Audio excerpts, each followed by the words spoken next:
ada kejahatan yang sempurna, dan itu bukan hanya berdasarkan satu keterangan saksi. Satu keterangan saksi didasarkan juga dengan alat bukti yang lain. Nah, inilah persesuaian 183 KUHP, ya. Nggak bisa disalahin juga keterangan saksinya Eliezer. Dan kalau kita komparasi ya, berdasarkan dengan latar belakang cek dari saksi, yang mana KUHP juga mengatakan, apabila seorang saksi dianggap latar belakangnya tidak dapat dipercaya, itu juga kualitas pembuktian nol. Jadi walaupun 4, tapi kalau bohong ya 0. Justru Richard walaupun 1, tapi diyakini oleh hakim dan ada petunjuk ataupun bukti lain, itu nilainya bisa 2.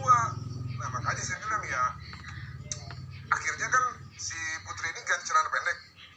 Lalu terjadilah peristiwa yang menurut mereka awalnya tembak-menembak. Ya, tembak-menembak, tahunya penembakan ya. Pada saat dengar suara tembakan itu, pada saat berjalannya pembantaian, itu kan di fakta persidangan dikatakan oleh Putri. Ditanya sama Hakim Morgan kalau nggak salah. Kamu waktu pada saat penembakan apa yang kamu lakukan? Saya hanya menutup kuping yang mulia karena saya sedang sakit, gak enak badan, dan saya menutup mata, begini katanya pada saat penembakan. Nah, yang jadi pertanyaan gini, kita sebagai manusia lah, manusia normal ya, kalau ada orang tembak-tembakan atau nggak ada suara tembakan, apa yang pertama kali kita lakukan? Apakah kita menutup kuping atau kita bersembunyi? 2, bersembunyi atau pengen tahu? Pengen tahu kan? Iya. Pengen tahu kan? Nah, kalau dalam konteks dia tidak tahu apa-apa mengenai perencanaan tersebut, dia tidak tahu Joshua mati dan sudah menjadi mayat, keluar dia lah. Iya kan? Maka satu-satunya yang bisa kita percaya adalah dia sudah mengetahui apa peristiwa tersebut, sedang apa orang-orang itu di situ, dan juga siapa yang sedang ditembak. Dan bunyi tembakan tuh dia udah paham apa, kenapa gitu kan. Dan yang paling penting, Putri tidak merasa terancam karena dia hanya menutup kuping. Kalau dia merasa terancam, dia akan sembunyi di bawah kolong tempat tidur, atau masuk ke dalam lemari.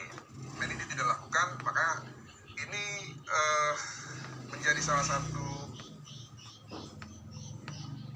petunjuk bahwa Putri sudah mengetahui. Karena kenapa? Karena dia ikut merencanakan. Dia tahu sedang apa, terjadi apa di luar. Tuh. Nah, ini semua berdasarkan surat dakwaan. Ada di surat dakwaan. Surat dakwaan. Jadi itulah alur awalnya, ya.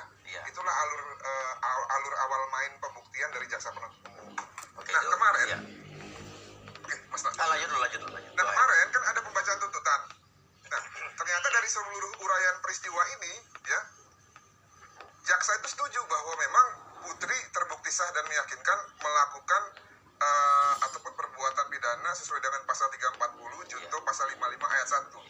Sehingga Putri dituntut hukuman pidana sebesar 8 tahun.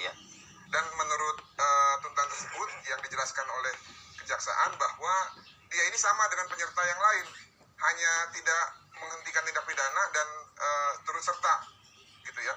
Nah, namun di dalam kesimpulan jaksa penuntut umum, Mas Uya, itu motif pemerkosaan yang diresonansi oleh penasihat hukumnya itu tidak diabsorb atau tidak diambil atau tidak disetujui. Iya, artinya dianggap tidak ada ya. Tidak ada, karena dianggap tidak cukup bukti. Karena hanya satu keterangan saksi, ya, ataupun satu keterangan dari pelaku, dan juga tidak didukung dengan keterangan yang lain gitu. Karena kenapa? Ada keterangan ahli apsifor yang mengatakan katanya keterangan Putri itu layak dipercaya,